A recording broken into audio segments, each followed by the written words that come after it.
ตอนเช้าของวันที่ 8 พฤษภาคม 2013 นี้แผนกไปรษณีย์โทรคมนาคมและการสื่อสารร่วมกับโทรคมลาวและลาวโทรคมได้จัดฝึกอบรมให้วิชาการอ้อมข้างเมืองในหัวข้อการนำใช้ระบบสื่อสารผ่านอินเทอร์เน็ตเป็นเกียรติเข้าร่วมเป็นประธานของทานคัมภีร์โคตรปัญญาหัวหน้าแผนกไปรษณีย์โทรคมนาคมและการสื่อสาร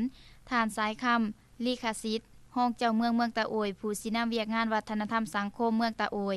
นักวิทยากรบริษัทตลอดหอดนักสัมมนากรอ้อมข้างเมืองเข้าร่วม30กว่าคนบันฝึกอบรมครั้งนี้บรรดานักสัมมนากรจะได้เรียนรู้บรรดาหัวข้อที่สำคัญเป็นต้นแม่นการเรียนรู้เกี่ยวกับประวัติความเป็นมาของอินเทอร์เน็ตการนำใช้ระบบเครือข่ายประยุกต์การนำใช้พลังงานและวิธีป้องกันการเรียนรู้เกี่ยวกับจดหมายอิเล็กทรอนิกส์การสร้างจดหมายการส่งและการรับจดหมายอิเล็กทรอนิกส์คุณสมบัติของจดหมายอิเล็กทรอนิกส์และการจัดเก็บข้อมูลข่าวสารผ่านอินเทอร์เน็ตเรียนรู้เกี่ยวกับการสร้างอีเมลและการนำใช้โปรแกรมบริหารจดหมาย Outlook การเรียนรู้เกี่ยวกับฟอนต์เพชรสลาดเข้าในแบบพิมพ์ภาษาลาวทางราชการจุดประสงค์ก็เพื่อเป็นการปฏิบัติตามมติตกลงของคณะภาคแขวงฉบับเลขที่53ทับคจพคสวลงวันที่31พฤษภาคม2012ว่าด้วยการแต่งตั้งคณะสีนำเวียกงานทดลอง3สร้างขันแขวงอิงตามแผนการเคลื่อนไหวฝึกอบรมให้เมืองของแผนกไปรษณีย์โทรคมนาคมและการสื่อสารประจำแขวงสารวันศุกร์ปี2012-2013เพื่อเป็นการส่งเสริมความรู้ทางด้าน ICT ให้แก่พนักงานสมาชิกพรรคให้มีความสามารถในการเข้าถึงข้อมูลข่าวสารตามความต้องการของแต่ละคนเพื่อก้าวหน้าของบุคคลสร้างความเข้มแข็งทางด้านการจัดตั้งอยู่บรรดาเมือง3สร้างของแขวงในการสื่อสารในตอนบ่ายของวันที่10พฤษภาคม2013นี้แผนกไปรษณีย์โทรคมนาคมและการสื่อสารร่วมกับโทรคมลาวและลาวโทรคมได้สำเร็จการฝึกอบรมให้พนักงานวิชาการอ้อมข้างเมืองตาโอยในหัวข้อการนำใช้ระบบสื่อสารผ่านอินเทอร์เน็ตภายหลังที่ได้ดำเนินเป็นเวลา3วัน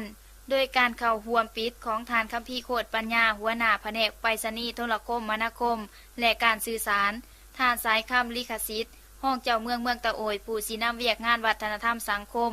มีนักสัมมนากรอ้อมข้างเมืองตาโอยเข้าร่วม30กว่าคนในระยะ3วันของการฝึกอบรมบรรดานักสัมมนากรได้เรียนรู้ในบรรดาหัวข้อที่สำคัญเป็นต้นแม่นการเรียนรู้เกี่ยวกับประวัติความเป็นมาของอินเทอร์เน็ตการนำใช้ระบบเครือข่ายประยุกต์การนำใช้พลังงานและวิธีป้องกันการเรียนรู้เกี่ยวกับจดหมายอิเล็กทรอนิกส์การสร้างจดหมายการส่งและรับจดหมายอิเล็กทรอนิกส์คุณสมบัติของจดหมายอิเล็กทรอนิกส์และการจัดเก็บข้อมูลข่าวสารผ่านอินเทอร์เน็ตการเรียนรู้เกี่ยวกับการสร้างอีเมลและการนำใช้โปรแกรมบริหารจดหมาย Outlook การเรียนรู้เกี่ยวกับฟอนต์เพชรสลาดเข้าในแบบพิมพ์ภาษาลาวทางราชการการฝึกอบรมครั้งนี้ได้ตีราคาถึงความรับรู้มีดังนี้ประเภทดีมี13คนกวมเอา40ส่วนห้อยประเภทกลางมี10คนกวมเอา32ส่วนห้อยและประเภทอ่อนมี1คนกวมเอา3ส่วนห้อยในตอนท้ายของพิธีบรรดานักสัมมนากรก็ยังได้รับใบอย่างยืนการนำใช้ระบบสื่อสารผ่านอินเทอร์เน็ตในขั้นเบื้องต้นโดยมอบใบอย่างยืนของฐานสายคำลิขสิทธิ์ห้องเจ้าเมืองตาโอยผู้สินำเวียกงานวัฒนธรรมสังคมของเมืองการฝึกอบรมเทื่อนี้ก็เพื่อเป็นการส่งเสริมความรู้ทางด้าน ICT ให้แก่พนักงานวิชาการขันเมืองให้มีความสามารถในการเข้าถึงข้อมูลข่าวสารตามความต้องการของแต่ละคนเพื่อความก้าวหน้าของบุคคลสร้างความเข้มแข็งของการจัดตั้งอยู่บรรดาเมือง3สร้างของแขวงในการสื่อสาร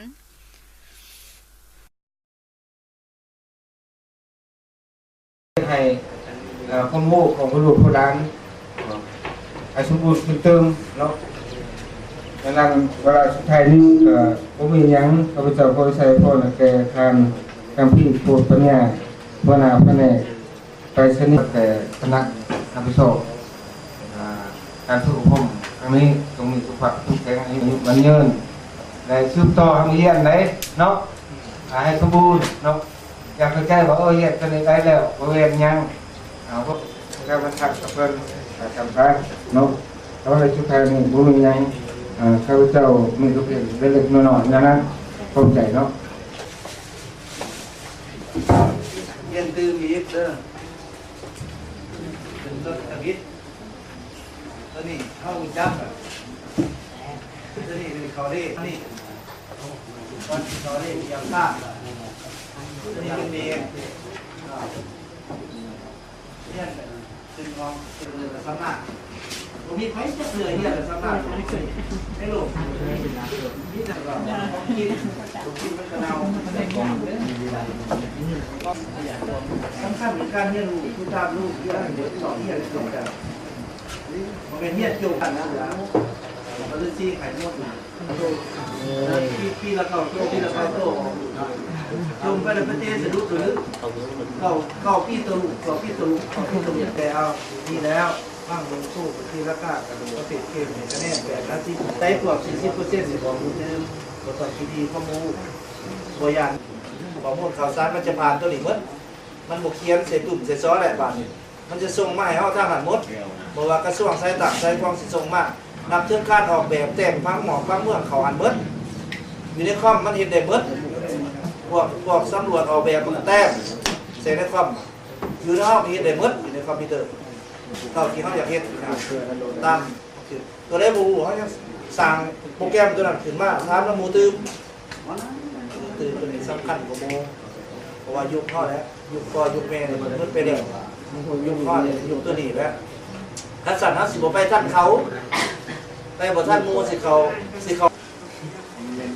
เดี๋ยวประมาทเลยจะชุบประมาทปากทีเนี่ยเอาแก้วโมนี่ให้มันพันข้อขาดเลยเดี๋ยวคนบอกก็ดีใจเลยเอาสมเสยเด้อ ICT เนาะ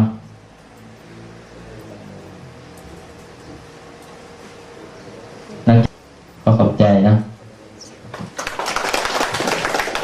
ตอนนี้ไปฝึกอยู่ศูนย์กลางนี่17แกง18แกงสารวัตรที่ระดับเลยก็ได้แต่3แกงสารวัตรผ่านไปได้เขาว่าสารวัตรได้รอบแกงหน่อยๆยังไงไปว่าเลยหลังจากนี้เนาะเขาเฮียนเซิร์นทางสายคำลิขสิทธิ์ของเจ้าเมืองขึ้นมามอบใบอย่างยืนให้นักสัมมนากร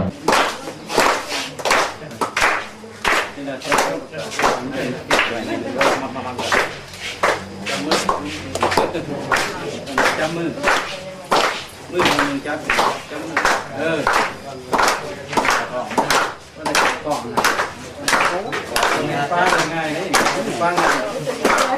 ต้นหอม50 ปี30 ปีเดี๋ยวเอาเรียนแถวก้าวเลยเด้อเอาเลยช่วยเสีย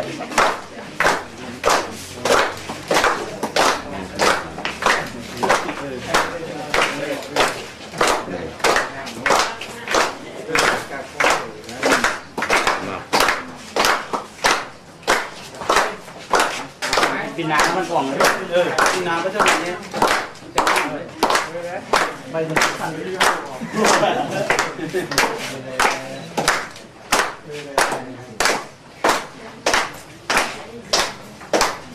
ปีนาเป็นอย่างนี้ใช่ครับเรื่องมันเลย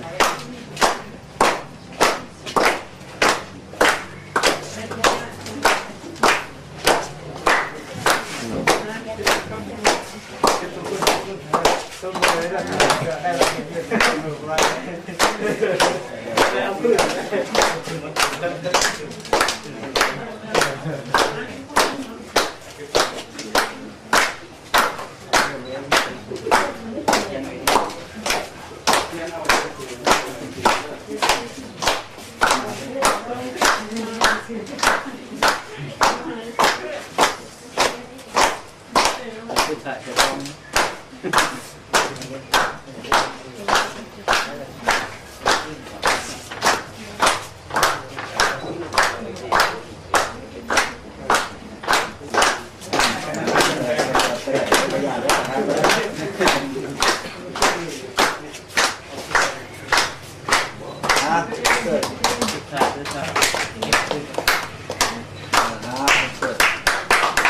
เห็นมาอยู่หรอประเด็นกระทรวงเมื่อตัวแนวหูมันติดได้เสือคนงานหาปีเนี่ยเนาะทำไมต้องวะ มีแสงมีแสง เด็กมาเลยเหรอ